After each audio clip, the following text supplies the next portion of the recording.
하나님의 말씀 느헤미야서 24장 8절부터 10절 말씀입니다. 느헤미야서 24장 8절부터 10절 말씀입니다. 소리를 맞추어서 같이 봉독하겠습니다. 여호와께서 이와 같이 말씀하시니라.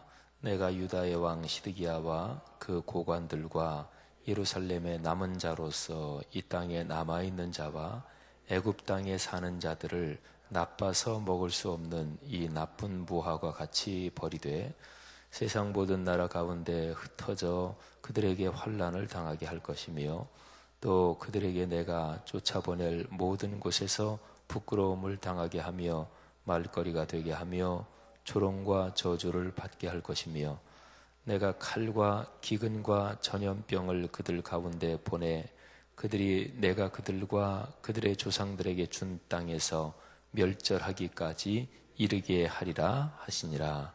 아멘. 어제 새벽 때 묵상한 말씀, 그러니까 24장 1절부터 7절 하고요. 그리고 지금 여러분하고 제가 같이 읽은 8절부터 10절, 그러니까 여기 전체가 다 한 덩어리예요. 하나님께서 이제 예레미야한테 환상을 하나 보여주십니다. 근데 그때는 나라와 민족이 이제 계속 망해가고 예루살렘이 1차 함락되고 난 다음입니다. 24장 1절에 보면 왕도 끌려갔고요. 여고냐, 그리고 유다 고관들, 그리고 목공들, 철공들, 그러니까 이 바벨론이 예루살렘을 점령하고서 왕, 그리고 고위 공직에 있는 사람들, 그리고 국가의 아주 중요한 기술자들을 다 잡아간 거죠. 그리고 이제 시드기야를 다른 사람을 왕으로 이렇게 세워놓고 아직까지 나라가 완전히 끝장나지는 않았지만 이제 다 망한 거죠. 근데 바로 그때입니다. 그 사이 얼마나 나라가 처참하고 참담하고 그런 때였겠어요.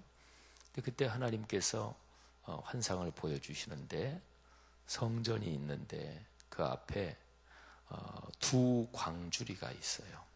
우리말로 하면 광주리니만큼 큰 바구니잖아요.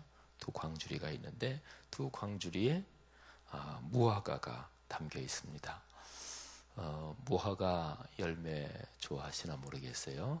참 맛이 있죠. 이제 싱싱한 것도 그렇고 또 말려가지고 한 것도 참 맛있고. 근데 무화과는요, 그게 시기가 어느 정도 지나면 그러면 그게 금방 무릅니다. 그리고 진무르죠. 말리는 건조 기술을 통해서 말리지 않으면 그냥 생무화과를 오래 보관할 수는 없어요. 금방 무르고 진무르고 그래서 못 먹게 되고 그러죠. 근데 두 광주리에 담긴 무화과 하나는 극히 좋은 무화과, 그리고 한 광주리에는 극히 나쁜 무화과. 이 대조를 잘 생각하셔야 돼요. 그냥 좋은 무화과, 나쁜 무화과 이 정도가 아니에요. 어제 새벽에 묵상했을 그 2절 말씀 보면 극히 좋은 무화과, 그리고 극히 나쁜 무화과. 그리고 극히 나쁜 무화과는 나빠서 먹을 수 없는 이런 무화과입니다. 먹을 수 없는 것처럼 보이는 이런 것도 아니고요. 먹을 수 없을 것 같은 이런 것도 아니고 먹을 수 없는, 그러니까 거의 다 짓무르고 막 썩고 아마 이런 무화과 극히 나쁘다 그랬으니까 그건 먹을 수 없어요. 어떻게 조금 안 좋은 부분을 잘라내고 먹을 수 있지 않을까요? 이 성경을 읽을 때는요, 우리가 원어 성경을 가지고 읽는 것은 아니지만 히브리어, 헬라어 성경을 가지고 읽는 건 아니지만 우리는 우리가 읽는 언어, 그 성경을 정확하게 읽어야 돼요. 그러니까 그 습관이 중요합니다. 그 습관을 안 들이잖아요. 그리고 그렇게 습관 들이지 않고 성경을 술렁술렁 내가 원하는 대로 그냥 그렁그렁 이렇게 읽잖아요. 그러면 신앙생활에서 무지무지하게 손해봅니다. 하나님의 말씀의 권위를 그런 사람은 잘 인정하지 않아요. 그리고 그냥 신앙생활하는 게 종교적 습관에 빠집니다. 그리고 성도들이 성경을 정확하게 읽는 그런 습관이 자꾸 훈련이 돼야 돼요. 그래야 목회자가 곁길로 안 가요. 그러니까 성도들의 의무 가운데는 성경 말씀을 부지런히 읽고 또 꼼꼼하게 정확하게 읽고 그대로 살면서 그렇게 말씀을 읽고 살잖아요. 그리고 겸손하게 성경 말씀을 읽잖아요. 그러면 성경 말씀을 가지고 이렇게 비틀고 하는 게 눈에 보여요. 목회자들 중에서도 그런 사람이 있죠. 그럼 보여요. 그러면 성도들이 목회자가 이렇게 저렇게 잘못 나갈 때는 목회자야 또 하나님이 심판하실 거 심판하시니까 그렇지만 근데 적어도 거기에 장단을 맞추면 안 돼요. 그잖아요. 그러니까 교회가 망가지는 거예요. 목회자가 명백하게 잘못하고 있는데 성도들 중에서 거기에 장단 맞춰주는 사람이 있는 거예요. 그리고 누이 좋고 매부 좋고 이렇게 되는 거예요. 교회가 망가질 때는 언제나 그런 거예요. 그러니까 성경적인 순종이 뭔지 잘 알아야 돼요. 그러니까 그거는 뭐냐면 성경을 정확하게 읽어야 돼요. 성경을 꼼꼼하게. 그리고 성경 말씀 읽을 때는 정성스러운 마음을 가지고 이거는 하나님의 말씀이니까 그렇잖아요. 하나님의 말씀이니까 하나님이 주시는 말씀이니까 어쨌든요 그렇게 보면 그 나쁜 무화과는 극히 나쁜 무화과고 먹을 수 없는 무화과 24장 2절에 그렇게 기록이 되어 있잖아요. 나빠서 먹을 수 없는 무화과는 열매니까요. 그거를 먹는다. 먹기 위해서 있는 거잖아요. 그러면 먹을 수 없는 무화과는 어디에다 쓸 수 있을까요? 한번 생각해 보세요. 어디에다 쓸 수 있을까요? 먹을 수 없는 무화과 무슨 집 짓는 재료로 써요? 뭐에 써요? 그거는 소용이 없는 거예요. 쓸모 없는 것입니다. 근데요, 이제 이 두 가지 무화과를 통해서 하나님이 보여주시고자 하는 것은 이런 것입니다. 좋은 무화과는 어느 것이냐? 바벨론으로 끌려간 사람들이 좋은 무화과래요. 나쁜 무화과는 뭐냐? 그거는 애굽 땅으로 피신한 사람이 나쁜 무화과래요. 그리고 또 하나 예루살렘에 남아있는 사람들이 나쁜 무화과래요. 여러분 그 당시에 이 남왕국 유다 전체 이스라엘이 남북으로 갈라져서 쪼개져서 지네들이 싸워서 쪼개진 거예요. 이스라엘이 남북으로 갈라진 게 우리나라가 남북으로 갈라진 거하고 비슷하긴 한데 근데 상황이 다릅니다.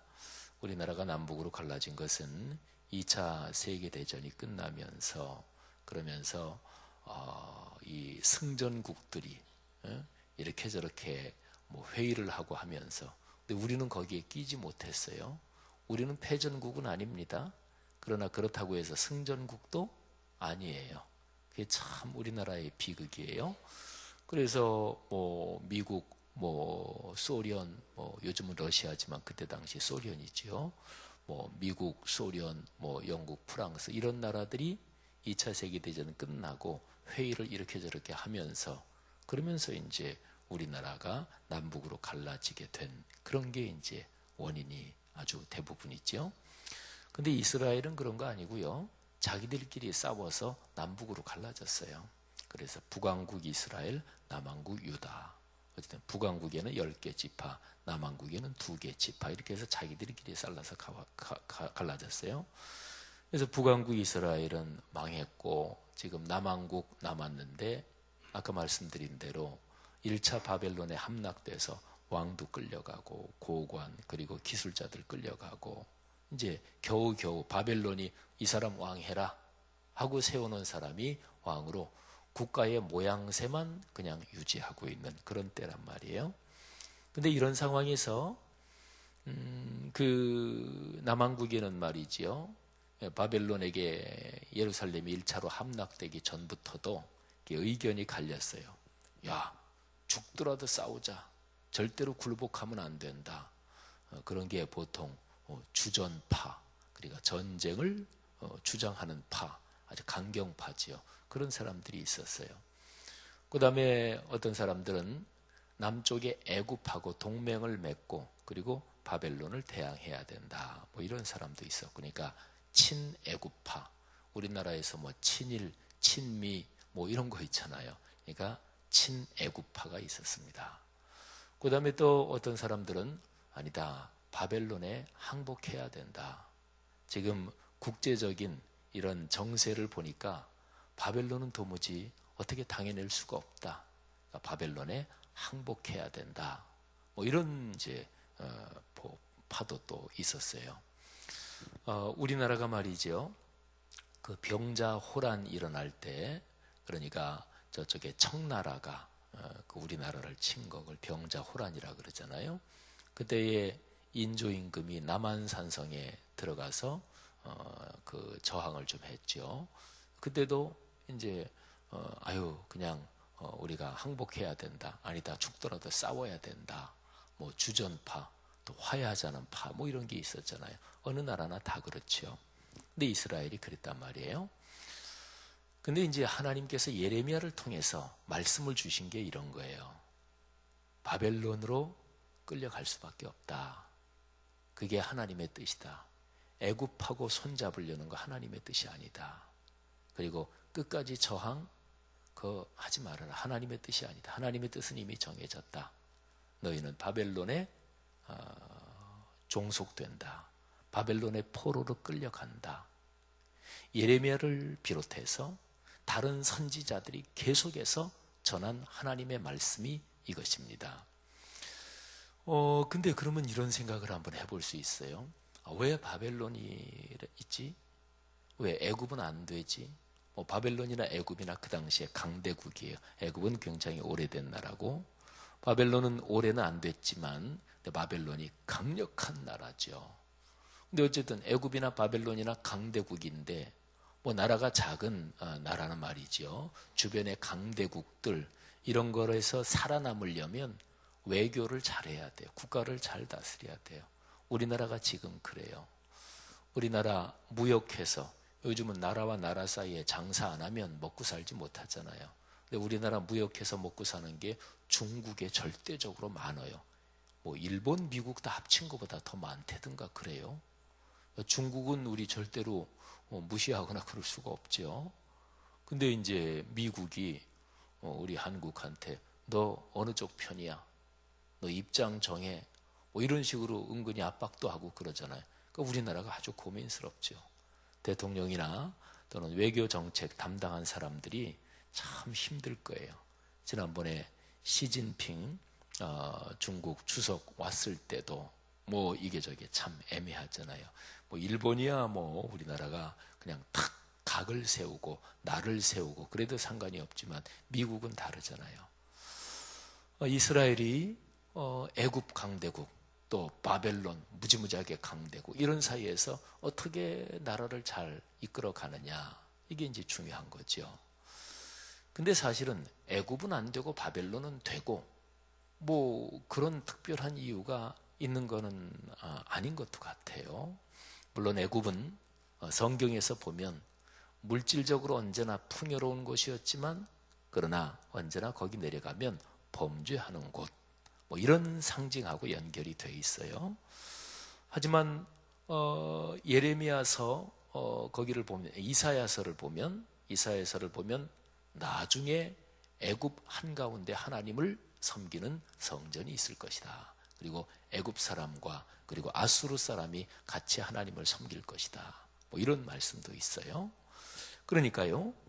왜 애굽은 되고 바벨론은 안 되고 바벨론은 되고 이게 왜 그럴까? 또 그야말로 말로 하자면 우리가 하나님 믿는 신앙인인데 하나님의 우리가 나라인데 하나님의 사람들인데 애굽이고 바벨론이고 다 우상을 섬기는 나라 어떤 나라하고도 우리가 손잡고 그들에게 머리 숙여서는 안 된다. 다 한 사람 남을 때까지, 한 사람이 남아서 죽더라도 우리는 하나님 믿는 신앙의 지조와 절개를 가지고 싸우다 죽자, 마지막 한 사람까지 싸우다 죽자, 이렇게 얘기하면 그거 명분이 있는 거잖아요. 하나님 신앙 가진 사람들이 우상 가진 사람들한테 왜 고개를 숙여요?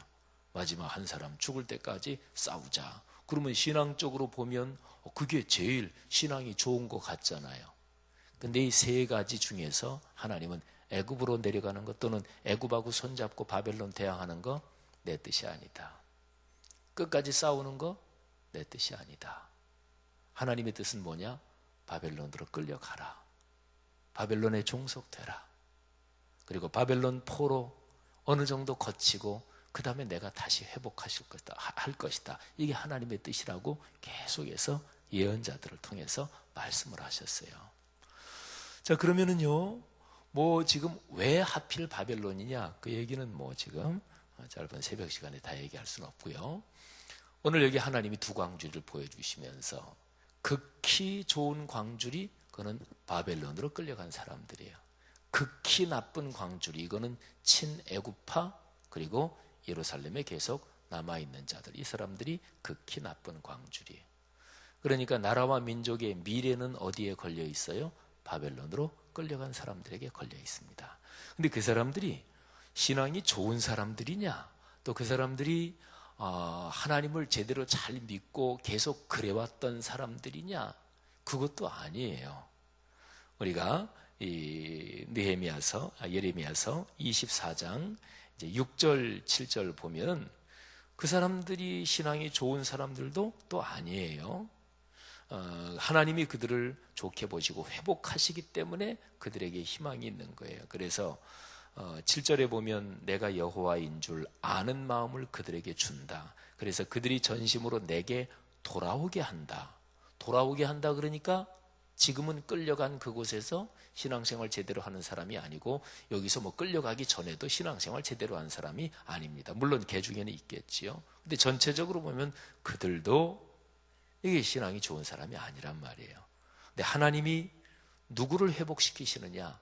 바벨론으로 끌려간 사람들을 다시 회복시킨다. 하나님 여호와를 아는 마음을 주어서 돌아오게 한다. 그래서 그들은 내 백성이 되고 나는 그들의 하나님이 된다. 여러분 보십시오. 왜 그쪽으로 간 사람들이 좋은 부하가 합니까? 그거는 간단해요.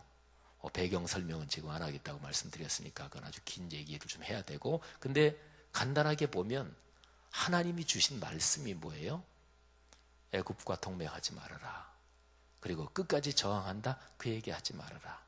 하나님이 말씀하시는 거예요. 내 뜻은 정해졌다. 너희 하는 거 보니까 안 되겠다. 고난을 통과해야 되겠다. 고난의 터널을 너희는 지나야 되겠다.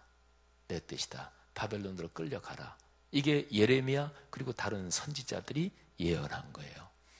그러면서도요, 하나님은 거의 마지막 순간까지도 계속해서 무슨 얘기를 하냐면 너희 행실을 돌이켜라. 그러면 내가 너희와 함께한다. 내가 너희를 용서한다. 그 얘기를 거의 마지막까지 계속 말씀하세요. 그러니까 바벨론이 하나님을 안 믿는 나라인데 왜 그 나라에 굴복하게 하십니까? 하고서 그냥 답답해서 항의한 선지자들도 있어요. 근데 그거는 하나님이 그렇게 하시는 게 아니에요. 이스라엘 백성들이 하나님의 말씀을 안 따르고 안 지키니까 그런 거예요. 그러니까 하나님이 끝까지 말씀하시는 게 너희가 내 말에 귀를 기울이고 내 말대로 살아라. 내 말을 실천해라. 말씀이 삶이 돼야 된다. 이 얘기를 끝까지 하셔요. 근데 끝까지 안 들어요. 끝까지 안 들어요. 집요하게 안 들어요. 그래서 하나님이 마음을 정하시는 거예요. 안 되겠다. 근데 완전히 버리진 않으셔요. 하나님의 뜻이 그래요. 완전히 버리진 않으셔요. 그러니까 전체 선택된 백성 이스라엘, 이 전체를 완전히 버리고 망하게는 안 하셔요. 이 전체 이스라엘 백성에 하나님의 뜻이 걸려 있거든요. 그렇기 때문에 말하자면 전체 이스라엘 중에서 불순종하고 끝까지 안 따르는 사람은 잘라내셔요. 그런데 전체 이스라엘 중에서 남은 자들을 다시 회복시키셔요. 우리가 상처가 나고 아플 때 새살이 돋잖아요. 그죠?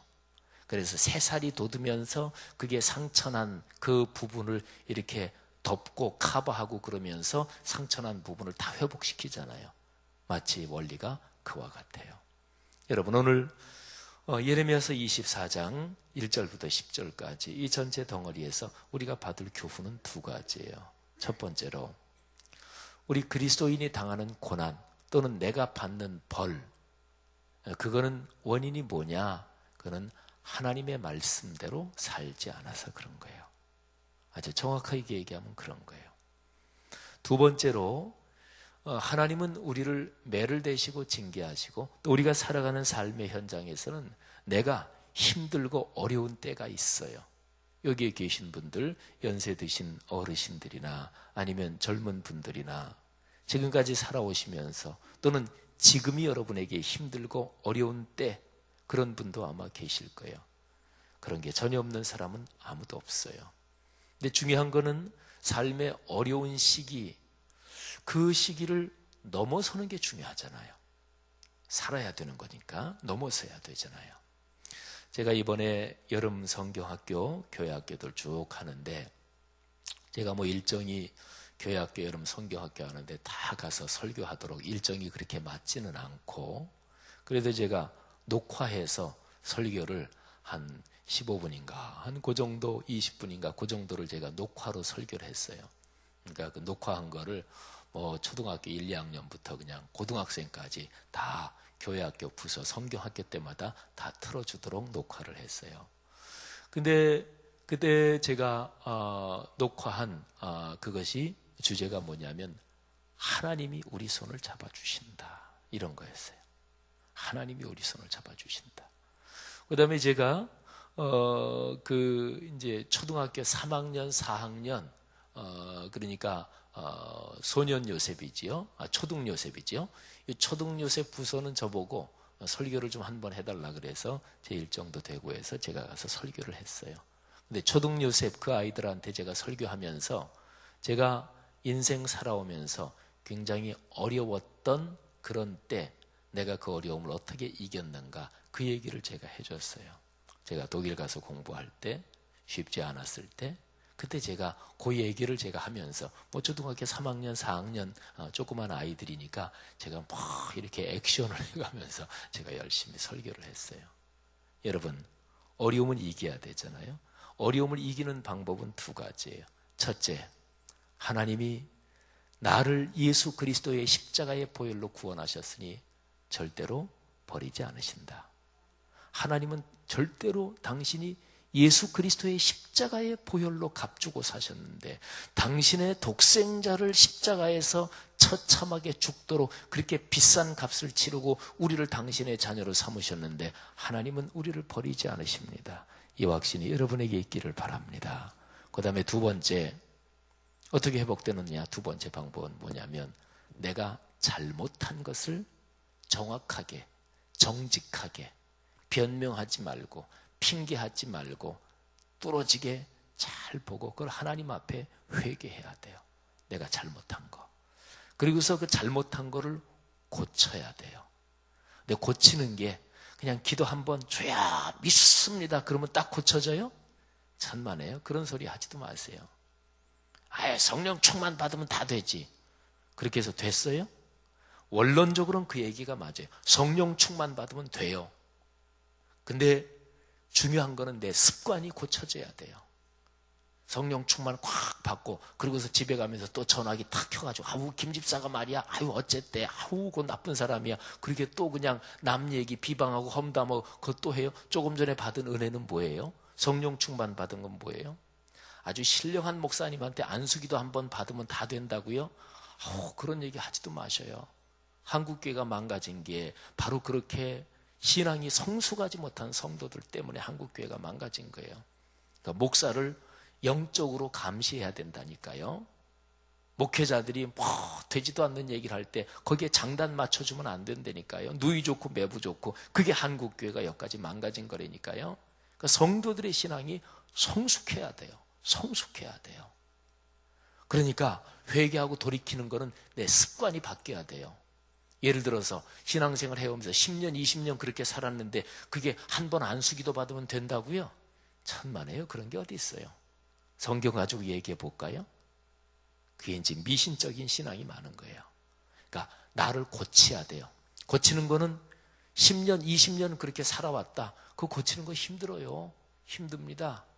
자세가 안 좋은 사람이 있어요. 자세가 이렇게 안 좋은 사람. 그러면 자세 안 좋은 게 한참 젊을 때는 괜찮아요. 근데 조금 나이가 들어서 이게 건강이 안 좋고 그러면 자세 안 좋은 게 반드시 그 사람에게 병이 된다 그러죠.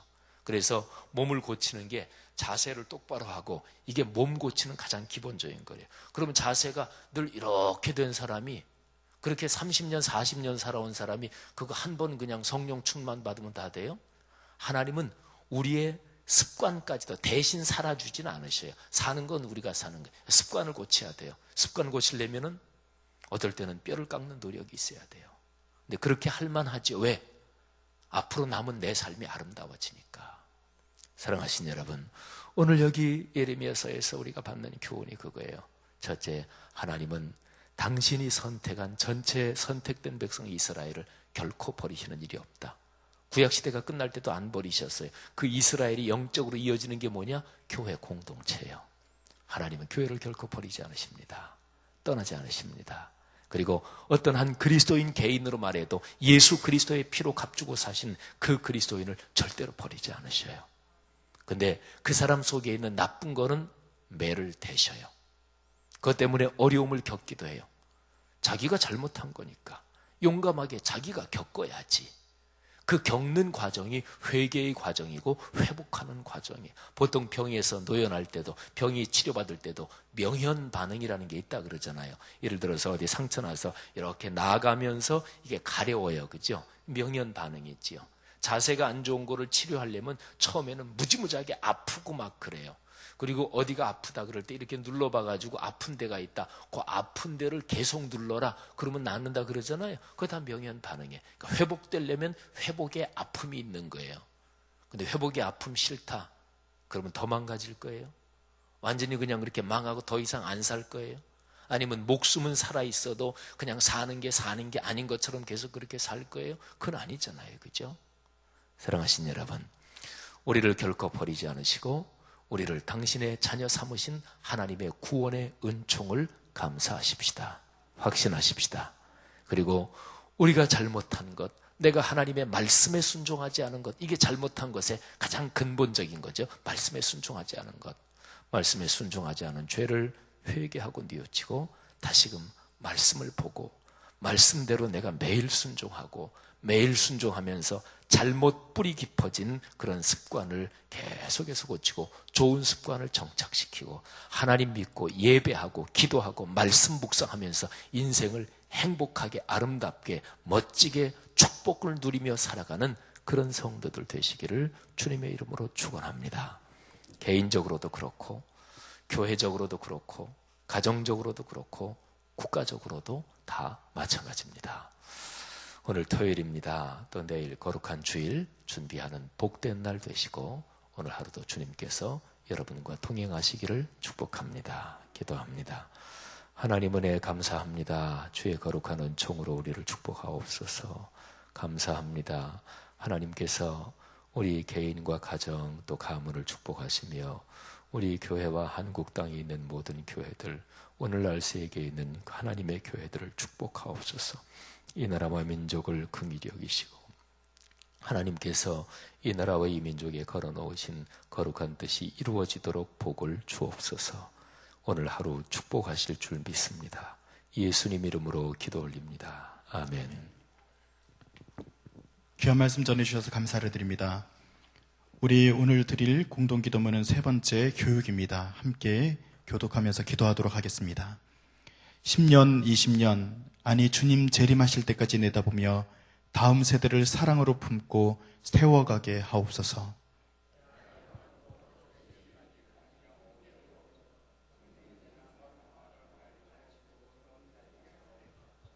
사무엘, 요셉, 다윗 부서를 크게 축복하옵소서.